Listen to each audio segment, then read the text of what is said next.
On est avec Balogi, vous allez bien? Très bien, merci.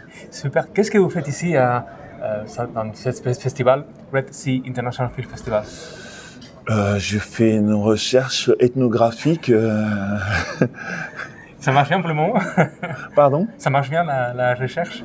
C'est intéressant, je crois que c'est l'un des endroits les plus intéressants que j'ai pu découvrir sur cette année.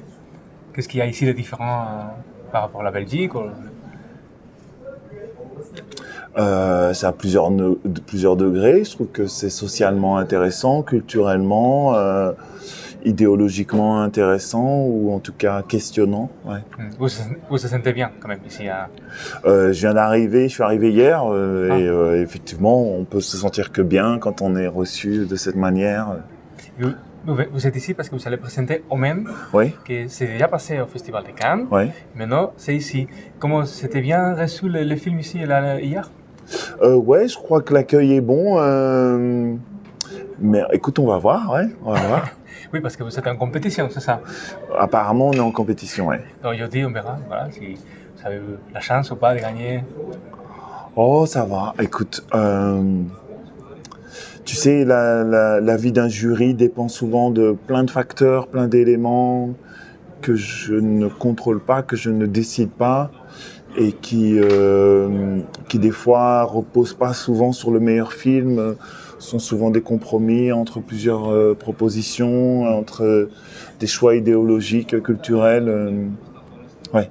Et c'est quoi on a vu les films au Festival de Cannes hier encore une fois. Et votre film, pouvez-vous nous résumer brièvement de quoi s'agit?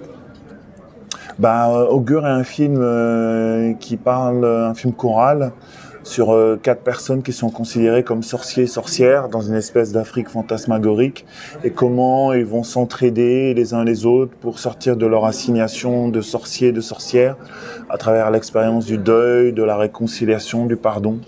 L'idée, elle est venue d'où? Un familière, un bouquin, un livre? Oh non, juste un besoin de parler de cette question qui me travaille depuis toujours et qui jalonne toute ma carrière et tout mon travail artistique, la question de l'assignation sociale, raciale, sociétale. Comment est-ce qu'on peut être assigné, comment est-ce qu'on peut être désigné, stigmatisé. En fait, vous venez de la musique, voilà. Ouais. Donc, qu'est-ce que vous avez appris de la musique que vous savez utiliser ici dans ce film? Oh, plein de choses.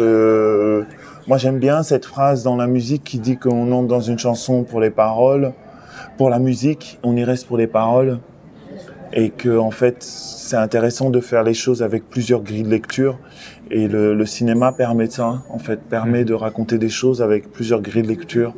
Donc, tu peux regarder le film en te disant « It's just a color feast » ou alors tu peux y lire d'autres choses.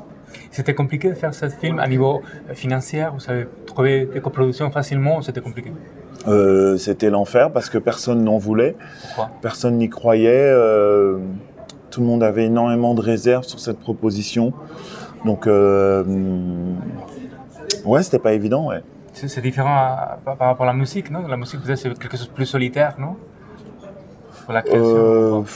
Ouais, en tout cas, ça coûte moins cher dans sa fabrication qu'un film est une expérience collective qui est une industrie du coup, donc qui demande beaucoup plus de moyens et de logistique et donc qui est avant tout une opération financière. Ouais. Par rapport, on a vu des images avec le monsieur, non, le protagoniste, avec un casque qui avait des clous qui étaient voilà, dans les casques en bois. Par exemple, des choses comme ça, d'où est-ce que vous l'avez connu? Qui vous a raconté ça? Non, c'est pas du tout. On est totalement dans l'ordre du réalisme magique, dans le sens où c'est pas factuel. Mais la signification du clou dans la statuette est quelque chose d'hyper représenté dans notre tradition en Afrique centrale, ouais. Une question que ça peut poser à beaucoup de monde. Pourquoi vous avez passé de la musique au cinéma? Pourquoi vous avez changé un peu? J'ai pas changé.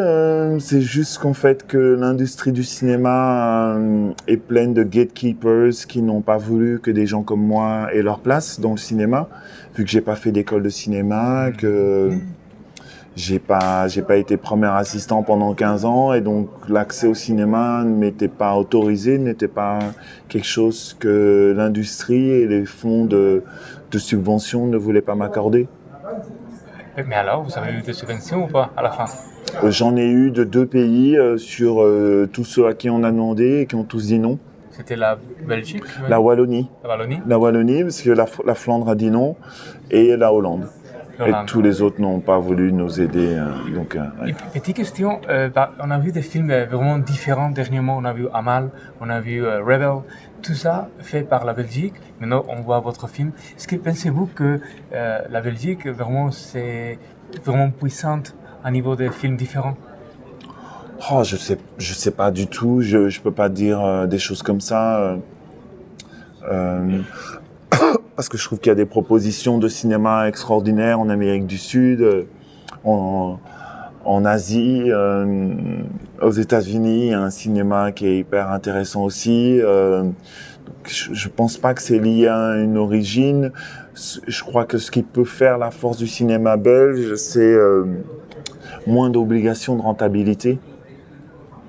Donc du coup, une liberté formelle qui est plus grande, ouais. Il y a, par rapport à l'acteur qui a fait Kofi, et où est-ce que vous l'avez trouvé? C'était un procès de casting normal ou vous connaissez déjà? Non, c'est un acteur que je connaissais déjà depuis quelques années, qui est brillant, qui est vraiment un acteur vraiment exceptionnel. Puis il y avait plein de trucs que je trouvais intéressants chez lui, dans sa physicalité, son timbre de voix. Je trouve aussi le fait qu'il n'avait pas été au Congo depuis plus de 18 ans, lui donner un parallèle intéressant avec son personnage et des tas d'éléments à développer en fait sur la narration d'Augure pour lui.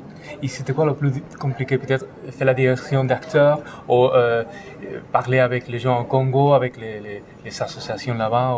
C'était quoi le plus compliqué par rapport au film que vous avez trouvé? Le plus compliqué... le plus compliqué, c'était qu'une partie de l'équipe belge n'ait pas un regard paternaliste sur les techniciens congolais. C'était ça le plus compliqué, ouais. C'était quand vous avez filmé au Congo, c'est ça? Ouais. D'accord. Et bon, a priori, la dernière question, même si on parle des Omen ici, mais est-ce que vous avez un projet futur par rapport au cinéma? Ouais, je travaille sur un nouveau projet qui m'occupe pas mal, ouais. On peut savoir un peu plus? Est-ce que c'est possible sinon? Je peux pas t'en dire beaucoup plus, si ce n'est qu'on travaille dessus et que c'est un peu dans la même veine. Donc à nouveau qui va déranger les gens qui trouvent que ce n'est pas un film scolaire. D'accord. Ouais. Bon, Logi, merci beaucoup. Merci à vous. On vous souhaite bon courage aujourd'hui pour la cérémonie. Je ne tracasse pas du tout pour ça. Et sinon, profitez bien de Jeddah, c'est très sympa. Ouais, voilà, je vais essayer de profiter de Jeddah et qu'importe le palmarès, on n'est pas là pour ça. Donc voilà. Merci beaucoup. Merci beaucoup. Merci à